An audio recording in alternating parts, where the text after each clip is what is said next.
नमस्कार, मेरा नाम डॉक्टर सुवर्चला जीवा फर्टिलिटी सेंटर्स में साइंटिफिक डायरेक्टर हूँ। एक्टोपिक प्रेगनेंसी उसे कहते हैं जब एक फर्टिलाइज्ड एग या एम्ब्रियो यूट्रस के बाहर कहीं भी इम्प्लांट होता है। यूट्रस में होना चाहिए गर्भ में, पर वहां नहीं होता। मोस्ट कॉमनली फैलोपियन ट्यूब्स में होने का चांस ज्यादा होता है, क्योंकि फैलोपियन ट्यूब्स इम्प्लांटेशन के लिए नहीं बने होते, एम्ब्रियो चिपकने के लिए नहीं बने होते। इसीलिए वहां पे जब एम्ब्रियो बढ़ रहा होता है तो डेंजर हो सकता है, ये प्रेगनेंसी प्रोग्रेस नहीं कर पाता नॉर्मली, और सीरियस हेल्थ रिस्क भी हो सकता है माँ को। सो पहले तो कॉमन लोकेशंस क्या है मालूम करते हैं। 95% एक्टोपिक प्रेगनेंसीज ट्यूब में होते हैं, फैलोपियन ट्यूब्स में। इन्हें ट्यूबल प्रेगनेंसीज कहा जाता है। इम्प्लांटेशन कहीं और भी हो सकता है, जैसे ओवरीज पे, जिसे ओवेरियन प्रेगनेंसी कहते हैं। अगर पेट में हुआ तो अब्डोमिनल प्रेगनेंसी, सर्विक्स में हुआ तो सर्वाइकल प्रेगनेंसी, सिजेरियन स्कार पे हुआ अगर सिजेरियन स्कार एक्टोपिक प्रेगनेंसी कहते हैं। कॉमन रिस्क फैक्टर्स क्या है देखते हैं, क्यों होता है ये प्रॉब्लम। अगर फैलोपियन ट्यूब्स को पहले कोई डैमेज हुआ, अगर पेल्विक इन्फ्लेमेटरी डिजीज जैसे कि क्लेमिडिया या गोनोरिया ट्रीट नहीं हुआ,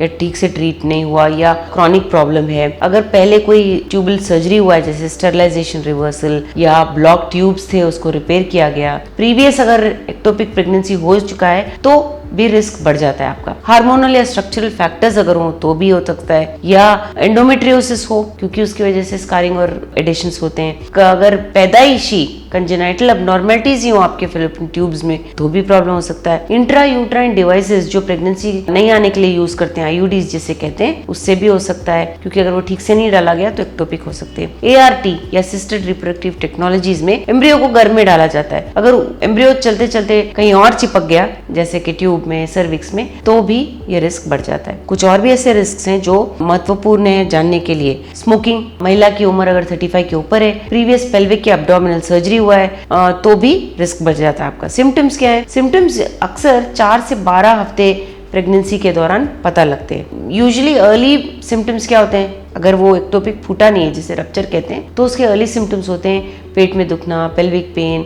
अक्सर एक साइड होता है, लाइट वजाइनल ब्लीडिंग हो सकता है, शोल्डर पेन भी हो सकता है क्योंकि जब ब्लड रिलीज होता है तो डायफ्राम पे इफेक्ट दिखाता है, डिजीनेस हो सकता है, चक्कर आना, फेंट हो सकते हैं इंटरनल ब्लीडिंग की वजह से। अभी रप्चर्ड एक्टोपिक अगर हो तो उसके सिम्टम्स क्या है? Severe abdominal pain, heavy vaginal bleeding, blood pressure का सडनली रुक जाना, रैपिड हार्ट बीट होना, कॉन्शियसनेस होना, अनकॉन्शियस होना, लैक ऑफ कॉन्शियसनेस, ये सारे सिम्टम्स हो सकते हैं और ये मेडिकल इमरजेंसी भी है। इसका डायग्नोसिस कैसे करते हैं? ट्रांसवजाइनल अल्ट्रासाउंड कर सकते हैं। अल्ट्रासाउंड से जेस्टेशनल सैक है या नहीं गर्भ में देखा जाता है, और एक्टोपिक मास को अगर देख सकते हैं तो फैलोपियन ट्यूब्स में भी देखा जा सकता है। सीरम बीटा एचसीजी टेस्टिंग भी करते हैं। एचसीजी लेवल्स जो है बहुत अबनॉर्मली स्लो बढ़ते हैं, ये नॉर्मल प्रेगनेंसी से अलग होते हैं। इसीलिए सीरियल यानी एक के बाद लगातार अगर हम एचसीजी लेवल्स मेजर करते रहे तो अब नॉर्मली अगर बढ़ रहा है तो भी एक आसार है कि एक्टोपिक प्रेगनेंसी हो सकता है। लैप्रोस्कोपी, बेशक वो डायग्नोस्टिक हो या थेरेप्यूटिक, एक ऐसा सर्जिकल प्रोसेस है जब हमको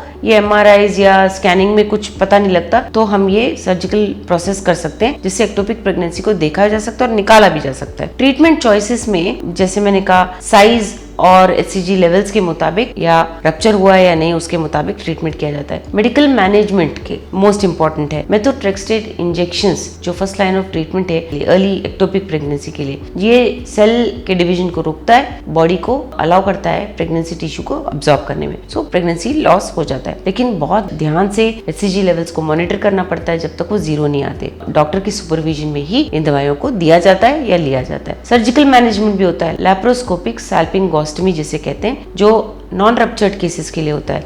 एक्टोपिक प्रेगनेंसी को निकाल दिया जाता है, फैलोपियन ट्यूब को बरकरार रखता है। लैप्रोस्कोपिक सैल्पिंगेक्टमी, जब ट्यूब डैमेज हो जाता है किया जाता है सर्जरी, इफेक्टिव ट्यूब को निकाला जाता है, बाकी को छोड़ दिया जाता है। इमरजेंसी लैप्रोटमी, जब रप्चर हो जाते हैं, हैवी ब्लीडिंग हो रहा होता है तो ये किया जाता है। अक्सर ऐसी महिलाओं को प्रेगनेंसी कब आता है? यूजुअली अगर एक हेल्दी फैलोपियन ट्यूब है तो 60-70% चांसेस होते हैं आपके नेचुरली कंसीव करने के लिए। लेकिन अगर दोनों ट्यूब चले गए तो आपको आईवीएफ कंसिडर करना चाहिए। रिकरेंट एक्टोपिक प्रेगनेंसी भी बहुत कॉमन है 10 to 15% महिलाओं में। कैसे आप प्रिवेंट कर सकते हो? थोड़े रिस्क फैक्टर्स को तो आप बेशक कम कर सकते हो, जैसे अगर सेक्सुअली ट्रांसमिटेड डिजीजेस हो तो उसका अर्ली इलाज कराइए, स्मोकिंग रोक दीजिए, फर्टिलिटी ट्रीटमेंट क्लोज मॉनिटरिंग में ही कराइए, ने डॉक्टर की सलाह के साथ ही कराइए। इसके बारे में और जानकारी के लिए अवश्य जीवा फर्टिलिटी सेंटर आए। धन्यवाद। हमने इस वीडियो को बनाने में बहुत मेहनत की है, जरूर हमें सब्सक्राइब और लाइक कीजिए। Thank you.